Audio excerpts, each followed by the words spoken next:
যাবো যাবো প্রিয় দর্শক, আমরা আছি মুন্সিগঞ্জ 3 আসনে আলোচিত যে নবনির্বাচিত এমপি মহোদয় আছেন আমাদের সাথে। আমরা মুখোমুখি হচ্ছি তার কাছে, ছোট্ট করে আসলে আমরা কথাগুলো বলবো। তিনি অনেক ব্যস্ত, তারপর আসলে মুন্সিগঞ্জে আমরা ছোট্ট করে কথাগুলো বলবো। আপনাকে সর্বপ্রথম আমরা আসলে আমাদের পক্ষ থেকে আপনাকে অভিনন্দন জানাচ্ছি, শুভেচ্ছা জানাচ্ছি। এই যে 2-3টে বিষয় নিয়ে কথা বলবো, খুব বেশি কথা নয়, 2-3টে বিষয় নিয়ে কথা বলবো। যেটা হলো আসলে আমাদের মুন্সিগঞ্জ 3 আসনটি অত্যন্ত জরুরি একটি আসন জেলার জন্য। আর এই জেলাবাসী আপনার কাছে খুব বেশি প্রত্যাশিত, কারণ আমি আপনার কাছ থেকে এর আগেও আপনার সাথে মুখোমুখি হয়েছিলাম। আসলে মুন্সিগঞ্জ জেলা 3টি আসনের মধ্যে এটি আসলে হেভিওয়েট একটি আসন বলা চলে। আর আপনিও মুন্সিগঞ্জ জেলার যে 3টি সংসদ সদস্য নির্বাচিত হয়েছেন, এর মধ্যে আপনি কিন্তু অন্যতম একটা হেভিওয়েট, যেহেতু কেন্দ্রীয় নেতা আপনি। তো সেক্ষেত্রে আমাদের জেলাটি আসলে খুব বেশি মাদককে সয়লাভ, বিশেষ করে তরুণ সমাজ একবারে মাদকে জড়িয়ে গেছে। আপনি আসলে কোনো কর্মসূচি দিবেন কিনা? 100 দিন 200 দিনের কোনো কর্মসূচি থাকে এই মাদক নির্মূলের জন্য? বিশেষ করে আমরা দেখি যে ছোটোখাটো কিছু ব্যবসায়ীরা, যারা ছোটোখাটো যারা সরবরাহকারী, তারা গ্রেপ্তার হয়, কিন্তু আসলে বড় ব্যবসায়ীরা বা পাইকারি ব্যবসায়ীরা তারা ধরাছোঁয়ার বাইরে থাকে। একটু কি বলবেন?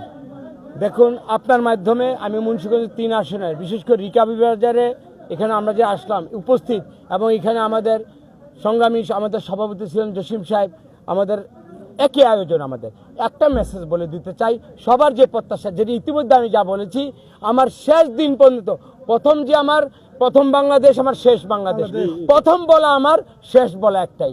এইটার পদক্ষেপগুলো আপনাদের সামনে নিব। সামাজিকভাবে সমাজেরও অনেক বিভিন্ন স্তরের খুব দায়িত্বশীল লোক আছে। আমার সরকার কাজ করবে। সরকার ইতিমধ্যে আপনারা জানেন খুব শীঘ্র শপথ গ্রহণ করবেন।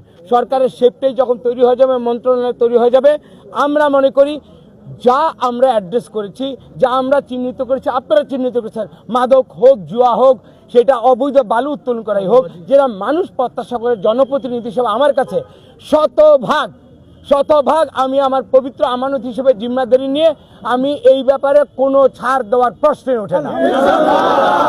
আপনি অনেক ব্যস্ত, তারপরে আপনি কিন্তু নির্বাচিত হওয়ার আগে এবং নির্বাচিত হওয়ার সঙ্গে সঙ্গে আমাদের কাছে একটি বিষয় সুস্পষ্ট বলেছেন যে আপনার দলের ট্যাগ দিয়ে কেউ কোনো অপরাধ করলে সে অপরাধের দায় আপনার দল নেবে না, আপনি তাদের আসলে ঠাঁই দেবেন না। তারপর বিচ্ছিন্ন কিছু ঘটনা ঘটছে, তাদের প্রতি আসলে কি আপনার করা বার্তা থাকবে? আমি প্রশাসনকে ইনশাল্লাহ বলেছি, অপরাধীর পরিচয় অপরাধী, আর অপরাধীর প্রশ্রয়দাতা আমি, আপনি, কোনো সংগঠন, আইন প্রয়োগকারী সংস্থা কেউই দেবে না। সুতরাং তারা সাময়িক উস্কানি দিতে পারে, তারা ধূম্রজাল সৃষ্টি করতে পারে, তারা ঘোলা পানিতে মাছ শিকার করতে পারে। আপনারা সচেতন থাকুক, আমরা সচেতন থাকব। এইসব মিসক্রিয়েন্টরা কোনো সমাজে দীর্ঘস্থায়ী কোনো প্রভাব ফেলতে পারবে না যদি আমরা সৎভাবে কাজ করি। আমরা উদ্দেশ্য আমাদের যেহেতু ভালো, ইনশাল্লাহ আপনারা দেখবেন আমাদের প্রচেষ্টার মধ্যে দিয়ে অপকর্মগুলো সব ইনশাল্লাহ দূরীভূত হবে। অনেক ধন্যবাদ। আমরা আসলে কথা বলবো, আজকে খুব বেশি ব্যস্ত নবনির্বাচিত এমপি মহোদয়। আমরা আসলে শিবম ভাই, এই যে আমরা দেখেছি নির্বাচনের আগে আপনি খুব চ্যালেঞ্জ নিয়ে আসলে কামরুজ্জামান রতনের পাশে ছিলেন, যেখানে নমিনেশনের আগে থেকে, এবং আজকে উনি নির্বাচিত হওয়ার পরে আপনাদের সাথে দেখা করতে এসেছে, বিষয়টা কি বলবেন? বিষয়টা দেখলাম, ওনার সাথে যেভাবে আমরা চ্যালেঞ্জ নিয়ে কাজ করছি, মাদক, সন্ত্রাস, চাঁদাবাজ এখান থেকে নির্মূল করব, উনিও তো নিজের মুখে বললে এটিতে আমরা কোনো ক্ষেত্রে সাথ দিব না। আমরা জনকল্যাণমুখী কাজ করব। মীর কাদিমের মানুষের যে ভালোবাসা নিয়ে আমাদেরকে ভোট দিয়েছে, আমরা শতভাগ ঘরে ঘরে গিয়ে আমরা সেবা পৌঁছিয়ে দেব এবং জনকল্যাণমুখী সব কাজ করব জননেতা কামরুজ্জামান রতন ভাইয়ের মাধ্যমে।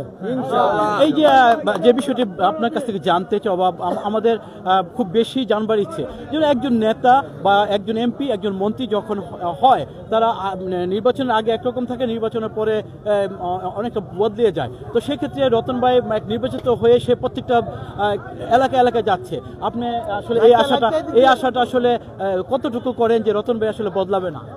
আসলে রতন ভাই সর্বপ্রথম একজন নামাজি মানুষ, ধার্মিক মানুষ, এবং তার 90 ছাত্র আন্দোলন থেকে দেখে আসছি উনি এক ধারার লোক। একেবারে যে কথা এবং কাজে ওনার মাধ্যমে মিল পেয়েছি। আমরা আশা করি উনি এমন থাকবে, ভবিষ্যতে এমনই থাকবে, অতীতে এমনই থাকবে। প্রিয় দর্শক, আমরা কথা বললাম, বলেছিলাম মুন্সিগঞ্জ 3 আসনের মুন্সিগঞ্জ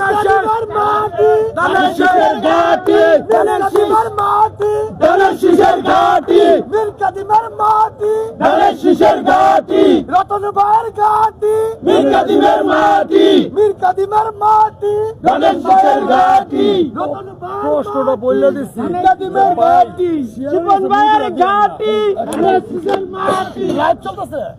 প্রিয় দর্শক, আমরা আসলে যেমনটি কথা বলেছি, মুন্সিগঞ্জ 3 আসনের নবনির্বাচিত সংসদ সদস্য কামরুজ্জামান রতন তিনি ব্যস্ততার কারণে আসলে পথে দাঁড়িয়েও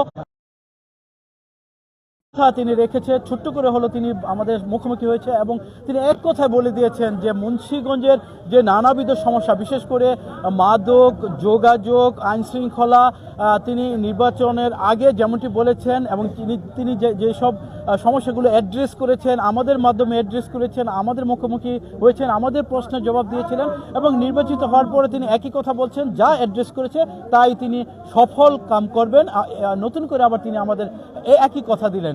সেক্ষেত্রে তার ছোট্ট বক্তব্যে সব কিছু ফুটে এসছে। আমরা এই কারণে তাকে আর বিস্তারিতভাবে বা তাকে খুব বেশি আটকায়নি, কারণ তিনি নির্বাচিত হওয়ার পর বিভিন্ন জায়গায় যাচ্ছে, বিভিন্ন ইউনিয়নগুলো ঘুরছে, বিভিন্ন নেতাদের, তার নেতা কর্মীদের সাথে যোগাযোগ করছে। এটা আসলে একজন নেতার যে মূল যে চারিত্রিক বৈশিষ্ট্য, সেটি আসলে তিনি একেবারে পুরোপুরি দেখিয়ে যাচ্ছেন এবং তার কর্মীরাও বলছেন যে কামরুজ্জামান রতন অন্যান্য নেতাদের মতো আসলে এমন হওয়ার কথা না, তিনি ব্যতিক্রম, তিনি আগে যা বলেছেন তাই করবেন এবং তিনি তার কর্মীদের অতি সহজে ভুলবে না এবং ভুলবে না, তাদেরও এরকম দাবি। প্রিয় দর্শক, আমরা ছিলাম মুন্সিগঞ্জ 3টি আসনে নির্বাচন নিয়ে।